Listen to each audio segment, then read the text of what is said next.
죽기 전에 한국은 한번 가봐야겠구나. 시한부 선고를 받은 영국인 아버지가 힘겹게 말합니다.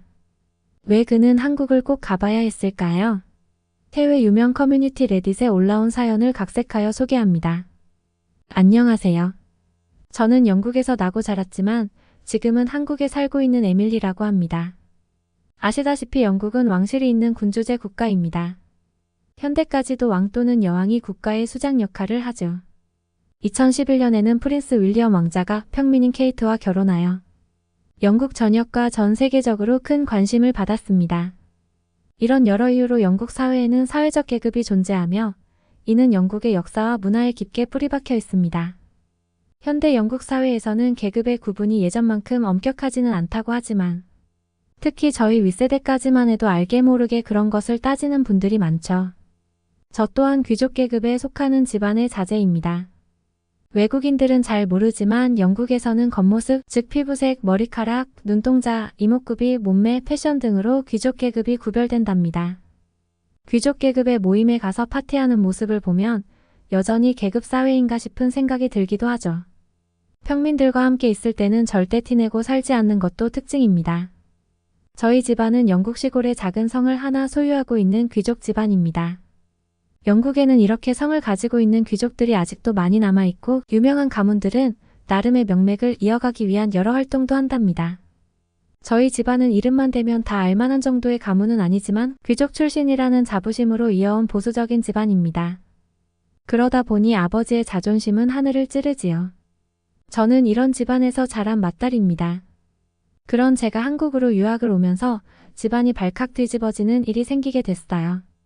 저는 대학교 졸업반일 때 한국으로 갈 수 있는 프로그램이 있는 것을 발견하고 정말 가고 싶어졌어요.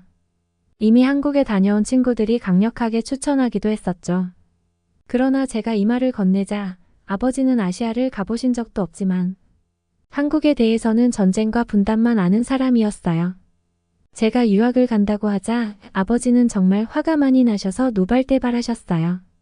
영국에서 번듯하게 지내면 되는데 작은 아시아의 나라로 가게 되면 가문의 먹칠을 한다고 극구 반대를 하셨습니다. 그렇지만 이미 성인이 된 저는 제 의지대로 결국 한국으로 올 수 있었죠. 자식이기는 부모 없다고 아버지는 반대하셨지만 결국 두 손 두 발 들고 말았습니다. 그런데 또 한 번 아버지가 뒤집어질 일이 생기고 말았죠. 한국에서 남자친구를 사귀었는데 영국에 다시 돌아갈 기한이 다가오자 도저히 그와 헤어질 자신이 없는 거예요. 저는 그이보다 더 사랑하는 사람을 만날 자신이 없었어요.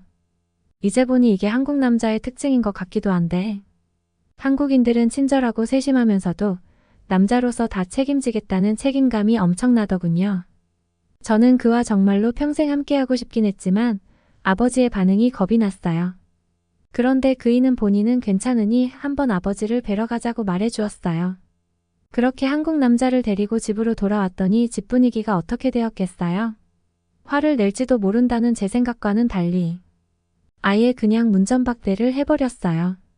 제 남자친구는 아버지와 대화 한번 해보지도 못하고 쫓겨났고 저는 아버지에게 덜덜 떨면서 설득해보려 노력했죠. 그런데 이건 한국 유학을 떠날 때와는 완전 다르더군요. 아버지는 이것만은 절대 허락 안 하셨어요. 절대 져주지 않으셨죠. 저는 남자친구를 집안에 한번 초대하지도 못한 채 다시 비행기를 태워 한국으로 보냈어요. 아버지는 그와 결혼을 하면 절대 저를 보지 않겠다고 하셨어요. 귀족 집안에서 평민과 결혼하는 건 시대가 바뀌었으니 불편하더라도 이해해보려 하겠는데 이건 완전히 아시아의 작은 나라에서 온 남자라니. 아버지는 가문의 창피해서 가족 모임조차 나갈 수 없다며 결사반대했죠. 결국 저는 아버지의 허락을 포기하고 사랑하는 남자 따라 한국으로 왔어요. 그 뒤로 아버지는 제 연락도 받지 않으셨고 저도 곧 연락하지 않게 되었죠. 저는 가끔 엄마나 동생에게 연락을 하긴 했지만 아버지는 계속 마음이 굳게 닫혀 있었어요. 저는 가족과 함께 결혼식을 치를 수 있을 때 결혼을 하려고 그이와 함께 동거를 하면서 기다렸지만 결국 그런 날을 오지 않을 것 같았죠.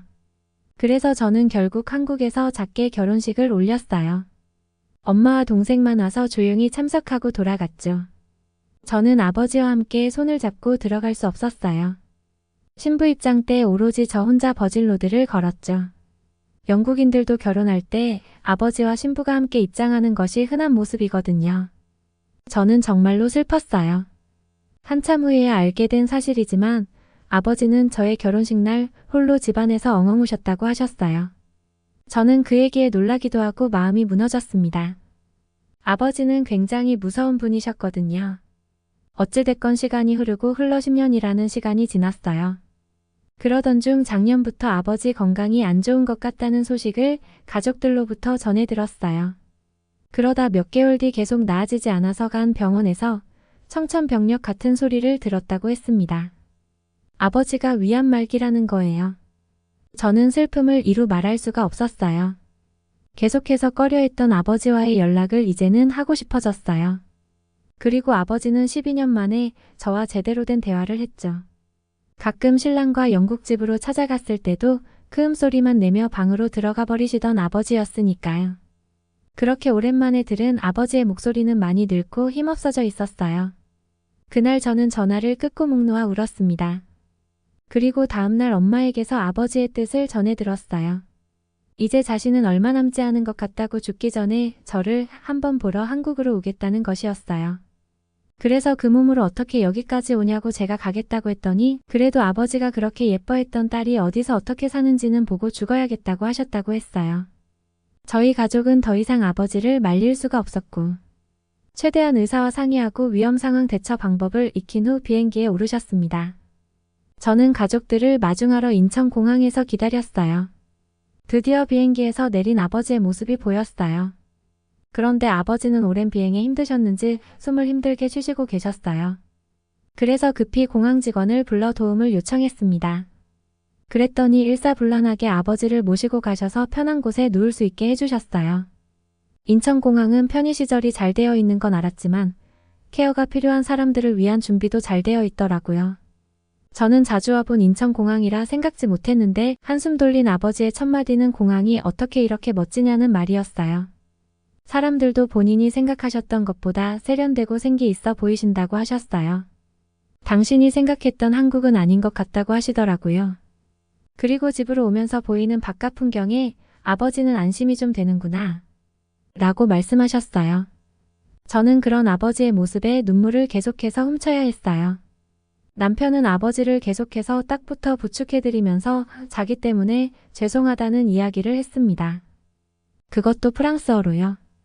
신랑은 아버지가 처음이자 마지막으로 지낼 수도 있는 한국인데 최대한 편히 모시겠다며 카니발 리무진을 준비해서 모셨어요. 아버지는 의자를 퍼스트 클래스처럼 뒤로 다 젖힐 수 있는 널찍한 공간에 굉장히 마음에 들어 하셨죠. 아버지는 이런 차는 난생 처음 타보신다며 신기해 하셨어요. 차 안에 냉장과 보온 기능도 있었는데 신랑은 아버지 드시라고 여러 음료수를 준비해 놨더라고요. 아버지는 이 차가 한국 차라는데 더 놀라셨어요. 아버지는 한국이 전쟁이나 하고 있는 나라인 줄 알았는데 이런 엄청난 차량들도 만들고 있다니 놀라셨죠. 그리고 집으로 들어와서는 아버지를 생각하며 들여놓은 안마의자도 시켜드렸어요. 아버지는 20분 정도 지나니 코까지 골면서 주무시는 게 아니겠어요? 엄청 편하고 시원하다고 좋아하셨죠. 온 가족이 돌아가며 순번을 정해가면서 하더라고요. 저희는 정말 뿌듯했습니다. 왠지 아버지가 편하고 좋다고 할 때마다 마음이 뭉클했어요. 그리고 아버지를 정성스레 모시고 있는 신랑에게 정말 감사했죠. 아버지와 대화하겠다고 저에게 영어 표현을 계속 물어보고 상황극 연습까지 철저히 해두었을 정도였어요. 멋진 차를 준비한 김에 저희는 바다가 보이는 멋진 호텔로 예약을 해둔 곳으로 여행도 떠났어요. 아버지가 힘들지 않게 세심히 체크하며 가까운 강릉으로 다녀왔죠. 아버지는 가시는 내내 차에 편하게 누우셔서 주무시고 가셨어요. 차에서 그렇게 편히 누워갈 수 있으니 충분히 휴식을 취하셨는지 기분도 좋아 보이셨고 신나 보이셨어요. 저와 남편은 여행 내내 아버지를 양쪽에서 부축해서 꼭 붙어 다녔어요. 이때 동안 못한 것을 한 번에 다 쏟아부을 심산이었죠. 숙소에 들어갔는데 들어서자마자 깔끔하고 멋진 호텔에 바다가 훤히 보이니 아버지가 너무 멋지다며 환히 웃으시더군요. 저희는 아버지와 함께 바다를 보며 기대서 한참을 앉아 있었어요. 서로 말은 안 했지만 비슷한 생각을 하며 바다를 바라보고 있었겠죠. 저는 아버지의 사진과 영상을 원없이 찍었어요. 저는 가족들이 돌아갈 때 한국에서 선물을 잔뜩 사서 주었어요. 한국에서 살 수 있는 삼성 제품들이나 영국에는 없는 질 좋은 저렴한 물건들, 한국 음식들을 가득 챙겨 주었죠. 드디어 아버지가 다시 영국으로 돌아가실 시간이 되자 아버지는 자신의 잘못된 생각으로 함께할 수 있었던 시간을 다 잃었다며 매우 슬퍼하셨어요. 그리고 이제 내가 어떻게 살고 있는지 와서 보니 편안하게 돌아갈 수 있을 것 같다고 하셨어요. 그리고 신랑은 정말 좋은 남편감이었고 내 딸을 믿고 맡길 수 있겠다고 말하셨죠. 그 말에 신랑도 함께 울었습니다. 아버지가 본 한국은 전쟁이랑은 상관이 없고 일본의 식민지 시절을 거쳤지만 매우 발달된 나라이고 모든 생활 편의 시스템이 세계 최고 수준인 것 같다며 딸이 이런 나라에서 산다는 것이 자랑스럽다고 하셨어요. 가문 사람들을 만나면 자랑스레 한국이 얼마나 멋진 나라이고 우수한 나라이며 우리 딸이 그런 곳에서 산다고 자랑하겠다며 미안하다고 하시기도 했어요. 저는 조만간 아버지와의 시간을 더 함께 보내려 프랑스로 갈 준비를 하고 있어요. 그런데 그 사이에 세상에 제 임신 사실을 알게 된 거예요. 아버지에게 보여줄 초음파 사진을 액자로 만들어 두었답니다. 결혼 기간 동안 아이가 생기지 않아도 그렇게 간절하진 않았는데 이제는 아버지가 손주가 태어나는 것을 꼭 보고 가시기를 간절히 바라고 있어요. 아버지는 한국 여행 후 영국으로 돌아가셔서 주변 정리를 하시다가 저의 임신 소식을 듣고는 좀 더 살아봐야겠다고 의지를 다시고 있다고 하셔요. 우리 아가가 태어나서 할아버지 품에 안길 때까지만 조금만 더 아버지가 버텨주시길 바라고 있습니다. 제 얘기 끝까지 읽어주셔서 감사합니다. 오늘 사연은 여기까지입니다. 가슴이 먹먹해지는 이야기인데요. 오늘도 끝까지 들어주셔서 감사합니다. 다음에도 감동적인 사연으로 돌아오겠습니다. 구독과 좋아요로 응원해주세요.